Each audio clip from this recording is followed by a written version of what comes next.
Do you see the Iranians still including Lebanon or certain stipulations and conditions about Israel's behavior in Lebanon in the ongoing broader regional negotiations with the Americans to try to get a better arrangement?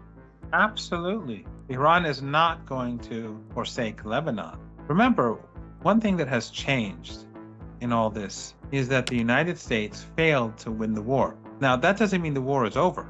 Many in Iran are expecting the United States to carry out a major assault on the country in the coming days because they brought in more assets. It's quite possible that they will launch a ground offensive, and they'll probably take islands and territory, and then they'll declare some sort of victory, but they won't win. Does that mean that Iran is ready for a round two if the Americans choose to continue this war?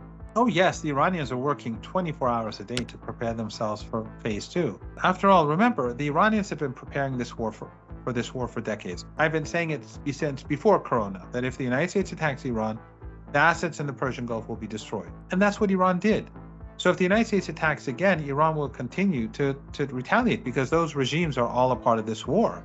And Iran has been preparing itself for a land invasion for decades.